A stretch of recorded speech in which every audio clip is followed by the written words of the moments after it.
Channel 49 presents Community Town Hall People and Candidate Forum. How a child develops those ages, and then later on, 6 to 8, they start getting mentors.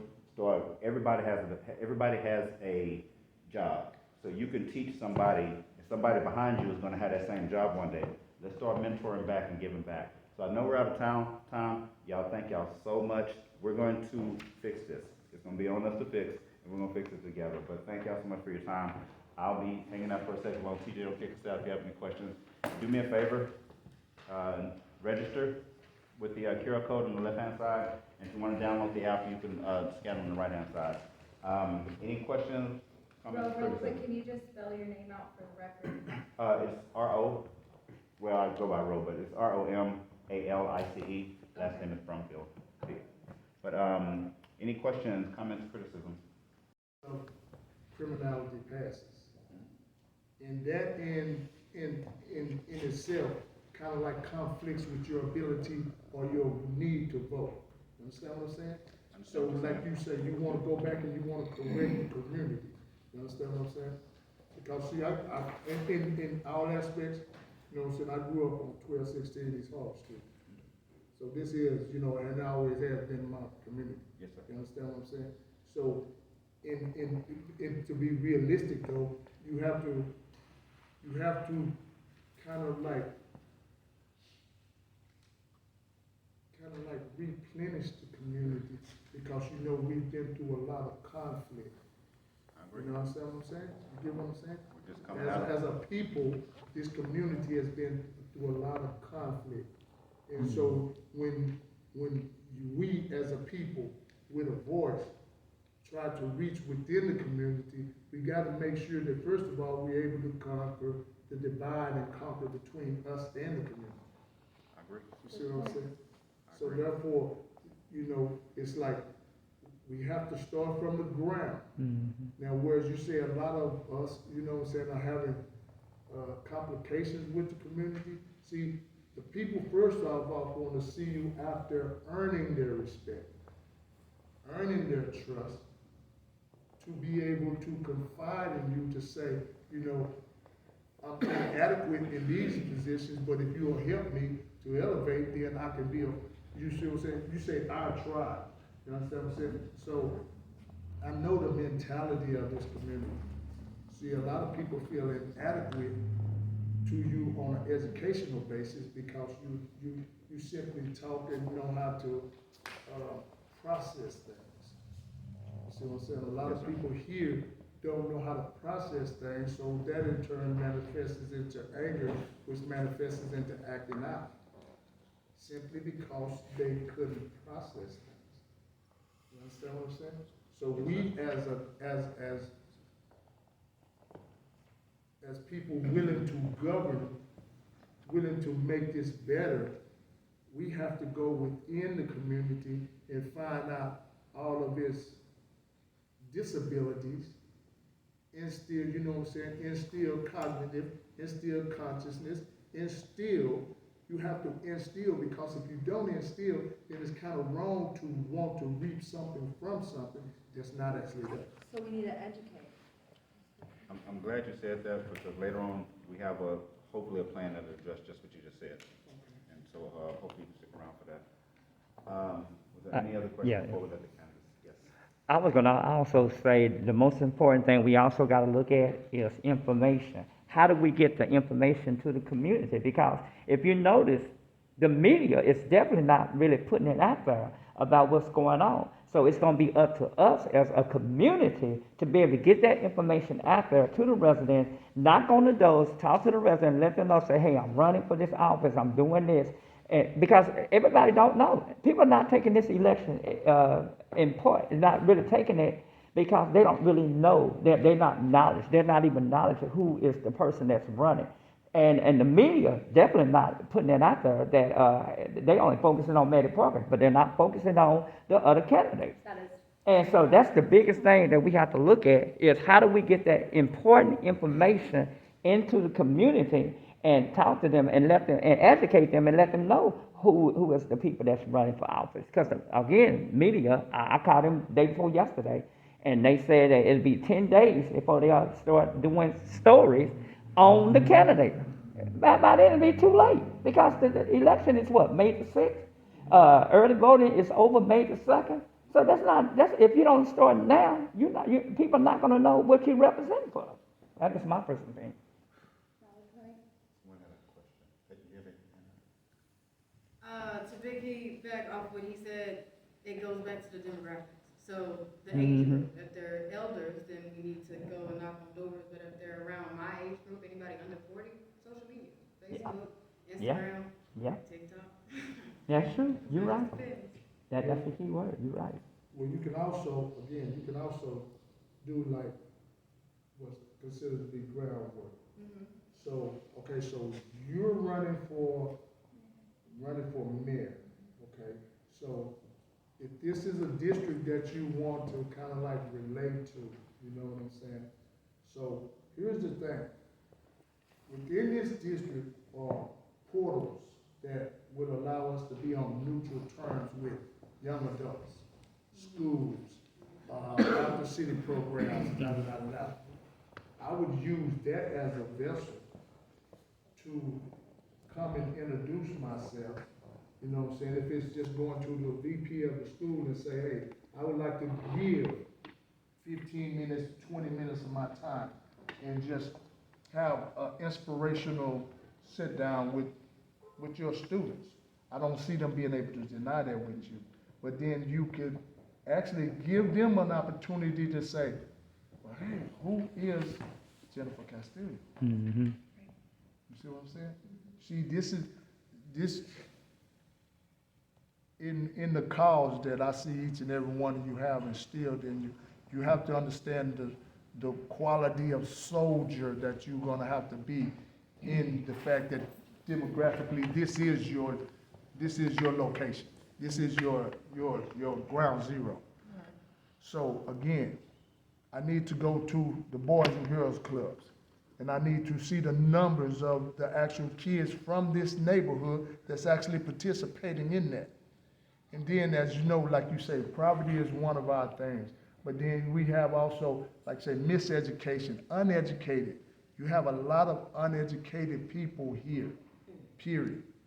And then you go deeper. You got to reach into what is anxiety, mental health. You have to, you know what I'm saying? All platforms that you and I realize are realities as an adult. We have to now understand that children who are affected by COVID and everything didn't get a chance to actually be children. They've been placed in adult categories. So we have to actually be able to respect them as young adults with a voice. You see what I'm saying? Said that, we got some for that too, man. And I'm glad we're doing this, because if we hear the same thing over and over, then it means something. So what you're saying, not saying I heard over and over, because I haven't, because some of the things you said tonight make me think, but we are all have the same mindset, so I'm glad everyone's talking. At this time, I want to stay kind of close to the program. We have 2 candidates for office, am I correct? Running for office? 3. School board. That's the office, isn't it? All right, so, would you like to come up and speak first? All righty.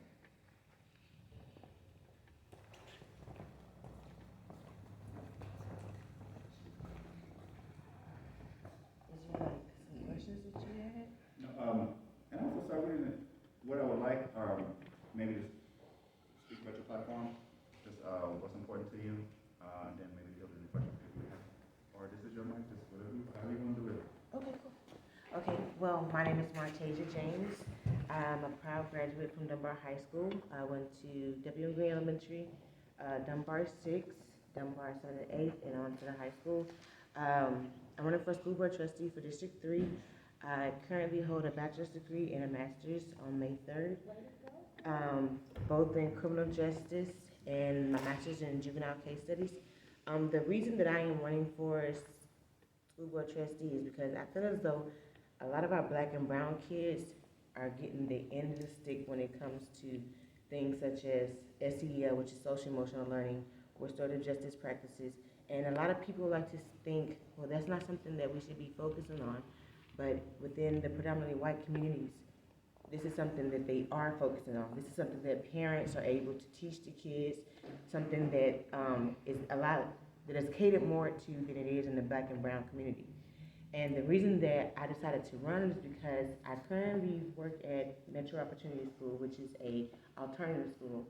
Within that school, we get sent 6th graders, 7th, 8th, high schoolers, 9th through 12th.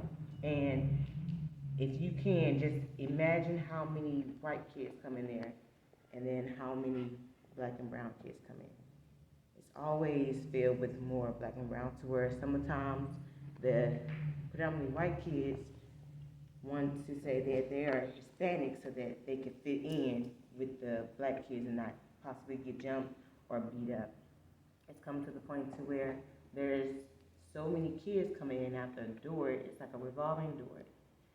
You get kids sent there for having vape pens, in which the school is supposed to check in whether or not a vape pen has THC, or if it has CBD, or what's inside the vape pen. Sometimes they can label the kids as a threat or not feeling safe for the environment of other students within the original homeschool, and that pushes them to come to the alternative school off the bat. A lot of kids get sent to the alternative school, and, excuse me, you guys, a little short-winded. And when they get sent to the alternative school, they don't know whether or not, how many days that they have, how long they're supposed to be there. When they do get sent there, they don't get sent with their curriculum that they're supposed to be working on, to where sometimes they're doing ingenuity, which is on a computer.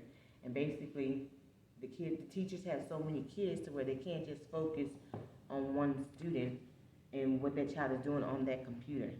So sometimes you got kids trying to go on Instagram, on YouTube, playing games, watching videos and whatnot. So they're not doing their work. And with that being said, our kids are falling short behind. On top of that, we have our high schoolers that come in. High schoolers are supposed to have a certain amount of credits in order to graduate. If they fall short, do we just push them along? Do we just leave them behind? A lot of the times, because of the fact that we don't offer SPED or SEEDS assistance for those kids, they do get pushed along. They do get left behind. Some kids do drop out. Some fall victim to that labeling theory, to where they feel as though, well, this is what I've already been labeled as a threat or a troubled child. I've already been to jail. I've been to alternative school. I've been kicked out of my home school. I have a DNR, which is do not return to my home school.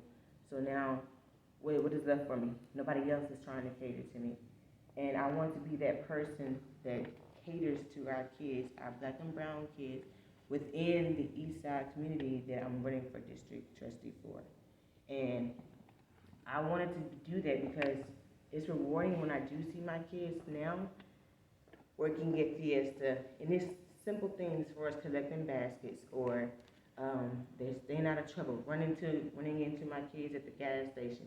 Miss James, I'm not in trouble, I'm doing good. It's rewarding to hear those things and just to see the impact that I'm making on their lives, and for them to call me to let me know, oh, I'm in college now, I just tried out for the cheerleading team, or I got a scholarship, or to see that I just spoke with the principal from YMLA, and to see that we had 4 students apply for community scholars. So here, listening to you guys in the room, some of the things that stood out are very different issues compared to Fort Worth as a whole. And the problem is that some communities here in the city are being left out of the equation, and they're not being addressed. The needs here that are going on in this room are completely different, and nobody on our council is going to be able to identify with that or be able to address the kind of needs that are going on here. So one of the things that I heard was we have to focus on our children.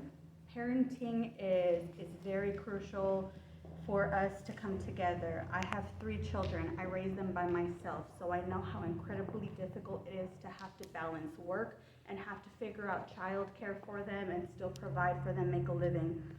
Whenever I first decided to run for mayor, my family had a very hard time trying to wrap their head around the idea that their little girl wanted to do something so incredibly big. In my eyes, the way that I think is, people make it seem like as if I'm running for president. It's, I'm running for mayor. I think I'm fully qualified, I'm fully capable of doing this job. But in many people's minds, they think that it's something that is so out of reach, and that right there is a problem. So whenever I speak to my children, I speak so much power into my children so that they believe that there is absolutely nothing that they cannot do. And that is so necessary to be able to tap into that, and especially with our communities, to tell our children, there is absolutely nothing that is out of reach for you. Education is another issue. The only reason that I am able to be here in this position is I sacrificed 5 years of my life in the military. I went to a private school. I went to Pepperdine, graduated from Pepperdine. I learned how to do business consulting, and that is the only reason that I was able to obtain those skill sets that years later, whenever I faced fluctuations in my business and I've lost everything, I was able to make it back again. So for us, education is so important to teach our children. These are the skills that you need to learn. You need to learn financial literacy. You need to learn credit, and you need to learn real estate. You need to be able to know what it takes to own a home, because a couple years ago, whenever COVID happened, people made more money off of their homes than they did working an entire year just on the valuation of that increase in rate in that one time frame alone. So that is so important for us to be able to tap into that. Also, another thing that I really want to just touch on is anger. In our communities, we have faced so much adversity that we are in these spaces, we have opportunities in front of us, but there is still so much pain that we deal with, so much, mental health is real. I myself suffer from anxiety and depression, and I think it's such a shame that it's so stigmatized, and we really need to normalize it. These are things that we need to talk about. My family would never talk about mental health. If you weren't in physical pain, if you weren't bleeding, if there was nothing wrong with you, you were fine. You were taught to just hold it in, hold it in, hold it in. Look what it's doing to us years later, where now you see so much violence going on in our communities. Every single day you hear of another situation where somebody has died, somebody has been shot, somebody has been murdered, and it needs to stop. We need to address the problems that are actually going on in our communities. Yes. And it's very, very different from Fort Worth as a whole. And I'm so happy that everybody here in this room is here and advocating and asking the right questions. So I need you all I need your help. I can't do this alone. So one thing that we need to start off with is voter registration. So elections coming up May 6th. It doesn't matter. Forget about the election, whatever's going on. We are still here. We're still going to take action no matter what. We need to make sure that we can tap into the entire community. Like Ro, you pointed out all of the areas on the map that do not vote. So we need to, as a community, say, okay, each of us is going to take on an area. I'm going to cross-reference all these streets, all these neighborhoods, all of these areas, and I'm going to take that on, and I'm going to make sure by a certain time frame, everybody in this area is registered to vote. So come next election cycle, there is no stopping us.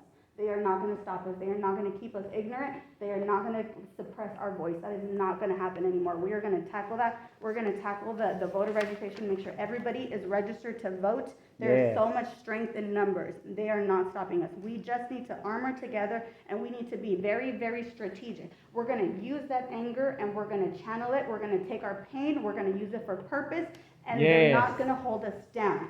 That's number one. The second thing, for our children, we need to make sure that our children are informed and educated when it comes to money. Money is not something, in my community, the Latino community, money is something to where you have, it's hard for people to embrace and accept the opportunities that are in front of them instead of pushing it off. You deserve it. Until you feel that you are worthy of it, until you feel that you are worthy of being a millionaire, of having businesses, of having multiple streams of income, you are never going to allow those opportunities to come to you. So we need to educate our children and instill them with so much power and so much potential that the sky is gonna be the limit for them. So we need to have, every month, we need to start having, sessions for them. So we need to get different businesses together, come in, we'll have a platform, you know, we can maybe have it here, have it at a different location, where children are gonna be able to, for 2 hours, 1 day a month, come in and learn about different industries, learn about business, learn about credit, learn about real estate at a young age. That's how I started, at a young age. When I was 12 years old, my parents owned shoe stores, and that was how I learned about sales and selling and marketing and putting yourself out there and taking a risk. It is so important to not hold back and go after opportunities and take a risk, because they are not gonna open the door for us. We have to break it down. So that's what needs to happen, you guys. So I'm here, I'm asking for your support. We're all here, we're all very motivated, we are angry, we are Yes. tired of the injustice, and we're ready to change. Yes, ma'am. Woo! Wow. Just had a couple of questions. Here specifically in this district, in the zip code 76104, we have a huge issue with homelessness Yeah. in this community. And I know that I've spoken with you personally on your plan to, you know, help alleviate some of this, but just for the people here in this room and all of our other viewers, could you tell us Yes. about Absolutely. So the problem with homelessness right now is, with government resources, there is no incentive to end homelessness. They're incentivized to put money into filled beds. They're not incentivized to get rid of those beds and put those people into members of working society. So that's number one. Problem with that is we need to stop. We need to create a transitional program where you're gonna have room to stay, you're gonna have a roof over your head, you're gonna have meals provided for you, but you're also gonna have the tools and the training so that you can get back into what you need to be doing. You need to have mental health support. So statistically, about 40% of homelessness can be remedied by these transitional programs. 60% of those is gonna be a combination of substance abuse and drug addiction, and that's just the reality of the fact. So we need to make sure that we also address that, and that we allocate our funding and we allocate the resources, and we come together and say, you know what, this is an issue that needs to be addressed with compassion and very strategically and sensitively, because they are people too. We all have gone through hard times. You know, some of us can be, you know, one deal away from ending up just like that, one trauma away, one car accident away, one, you know, medical issue away from ending up in that same situation. So we can't approach it and segregate people in the way that the city does. You know, they have a program where every week they come in, and it's so inhumane, and they get everybody out, and, you know, they tear up their personal possessions, they rip them from their belongings, and just to clean up the area, just to say, hey, we did something. But it doesn't do anything. It doesn't solve a problem. It doesn't end homelessness. They just move. They just brush it under the rug. I agree with that, and I just had one further question for you, and it's completely off topic. If you were to become mayor, how would you address the issue within the city council? Would you open up the time so your constituents could speak? Absolutely. This is what we need to do. Everybody here has the opportunity to come up. If somebody wants to come up, you know, just address what they have to say, we need to be able to speak to each other at the same level as if we're all equals. That's what needs to happen. You can't have the dais sitting up here and the people sitting up there, and then them making them feel inferior, like they don't matter, like their voice isn't enough. That's not okay. I do got a question, because the biggest problem that we have here in Fort Worth now is the gun violence. That's the number one thing that everybody is concerned about. Yes. If you become the mayor of Fort Worth within 30 to 60 days, what is the first thing that you want to focus on? Will it be the gun violence? Because as we get closer to the summertime, it's just going to get worse. Yes, absolutely. First thing that I'm gonna do if I become mayor is I'm gonna clean house. I'm gonna get rid of everybody who does not need to be there. That's what I'm gonna do. Woo. So, second of all, yes, violence. We do need to address the gun violence. So we need to tap into these communities that have never been tapped into before, for them to realize, hey, we are here. We are here to support you. We are here to armor you with resources, and we do care about you. You have a platform and you have a seat at the table. Whenever even if you can't fix a problem, because, I mean, there's no way to fix, I mean, I'm never gonna end homelessness. you know, it's the reality, you're never gonna end it. It's been around since the beginning of time, you're never gonna end it. But whenever you let somebody know that you're there for them, that you care for them, that they matter, it changes their entire frame of mind and their entire being, and then they themselves become empowered. So that's what we need to do. We need to empower our community and bring it together instead of dividing it. I have a quick question. Yes, ma'am. How do you plan on, if elected, do you plan on working with Fort Worth ISD? Yes. Building a relationship with them so that we can improve their schools? Absolutely, and the problem with people today is that they feel that, oh, it's not my job, it's not my responsibility, and that is wrong. You always have the potential to enact change, whether it's in your job description or not. Woo! Man. How do you plan on, I know we spoke about homelessness, how do you plan on working on human sex trafficking that's Good. happening in our communities and in our cities? That's a good one. That is something that is very triggering to me. I have 2 babies at home and and a 9-year-old, 2 daughters. That is something that is entirely triggering to me. So first of all, we need to bring transparency and accountability to situations that are happening here. We need to make sure that Being one, and Metro Opportunity High School being another, YMLA, Jack A. Martin Middle School, and Atwood Elementary, Larry Road Elementary, Sunrise, High Logan, and then Morrison. It's just to name a few. But you said you want to know the reason why I'm running? Yeah, what was the motivation for you to run? I know everybody has some motivation why they run for different offices and different positions. But for you to run for the trustee for the Fort Worth ISD, what was the motivation? Was you fed up with how the school district has been run? What really pushed me was the fact that I'm about to be a mother myself. That pushed me, thank you. That pushed me on top of the fact that I currently work within a school which houses a lot of black and brown kids. And it really irks me on how our kids aren't being given the tools they need to succeed. They're being either the short end of the stick, or either they're just being given whatever's left over. And it bothered me to see that this is something that is continuing to go on. The fact that our kids are reading below grade level. Math performance, writing, reading, writing, literacy. Our kids should know that, but they don't. The child completing, had a kid that couldn't formulate a couple of sentences, and thought that the word T-H-A-T was spelled D-A-T. And it really bugged me. And I felt as though we were shortchanging our kids, and we needed to fix it. In order for us to fix it, somebody needs to get in to do something different. And I wanted to be that person to do something differently.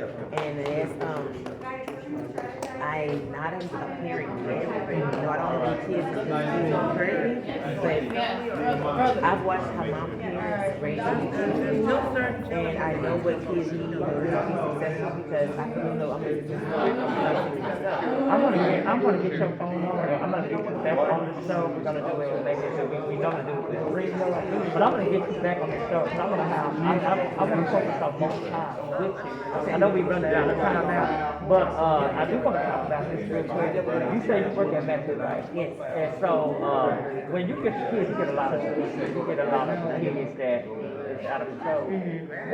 What do you think we need to do to make sure that those kids don't end up at Metro? A lot of our kids don't even know that they have support. A lot of them lack structure. A lot of them lack. Man, brother, how you doing, man? I'm doing fine. It's been a long time since we talked to you. Yeah. And we also put some of your service on there. Yeah. Talk to us a little bit about this event tonight. What did this mean to you tonight?